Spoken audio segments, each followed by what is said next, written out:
ନନ୍ଦନ ନନ୍ଦନ ଧରୁ ଷ୍ଟାର୍ଟ କରିବା ହେଲା। ହଁ ଭାଇ। ନନ୍ଦନ ଧପଥବ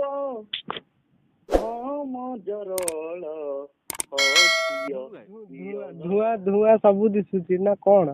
ଧୂଆଁ ଧୂଆଁ ସବୁ ଦିଶୁଛି ଏଠି ବୋଧେ ଗଞ୍ଜେଇ ଗଞ୍ଜେଇ ଶୁଭୁଛି। ଧୂଆଁ ଘୋଚି ଯାଉଛି ମତେ ଭାରି ଅନ୍ଧାରୁଆ ଅନ୍ଧାରୁଆ ଦିଶୁଛି ମତେ ଗଞ୍ଜେଇ ନିଶା ଧରିଛି ଆକାରେ ଆ ତତେ କାଠେ ଟିଭି ଟିକେ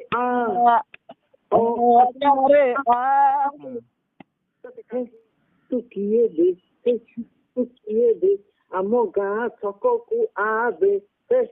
ତୁ କିଏ ବେ ତୁ କିଏ କଣ କହୁଛୁ କହ ମାଉସୀ ଓ ବୋଉ ମତେ ମାଇଲା ବୋଉ ମତେ ମାଇଲା ମାଇଲା ହଁ ସେ ମରିବ ତା ଉପରେ ଟ୍ରକ ଚଳିବ ଆମର କାନ୍ଦେ ସିଏ ବୋଉଟା ମରିଯାଉ ମୁଁ ତୋ ପାଖରୁ କ୍ଷୀର ଖାଇବି ଲୋ ଖାଇବୁ ଆଉ କଣ ମୁଁ ସେ ଅବସ୍ଥାରେ ଅଛି ବାପ ସେ ତ ବଳ ଗଲା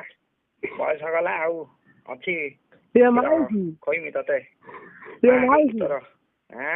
ତୋର କଣ ସବୁ ସେଣ୍ଟରି ଯାଇ ରଦି ଜାଣିନୁ ଯୋଉ ଲୁହା ବାଲାକୁ ବିକନ୍ତି ଲୁହା ପୁରୁଣା ହେଇଗଲେ ବିକି ଦିଅନ୍ତି ରଦି ମାଲେ ସେଇଆକୁ ବାଟେ ସେକେଣ୍ଡ ହେଇଯାଇଥିଲ ଆଉ ମଲା ମୋର ଗୋଟେ ଦିଅର ବା ଖାଲି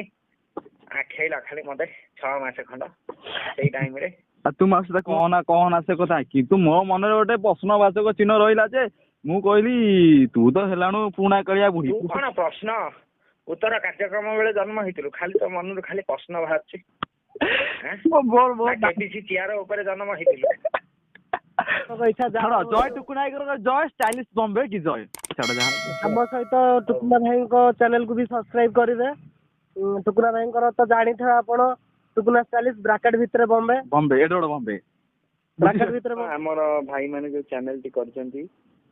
ତାକୁ ଆପଣ ଲାଇକ୍ କରନ୍ତୁ ସେୟାର କରନ୍ତୁ ସବସ୍କ୍ରାଇବ କରନ୍ତୁ ଢେର ସାରା ଭଲ ପାଇବା ଦିଅନ୍ତୁ ଏବଂ ସମସ୍ତେ ଭଲରେ ରୁହନ୍ତୁ ଖୁସିରେ ରୁହନ୍ତୁ ସୁରକ୍ଷିତ ରୁହନ୍ତୁ ଜୟ ଜଗନ୍ନାଥ।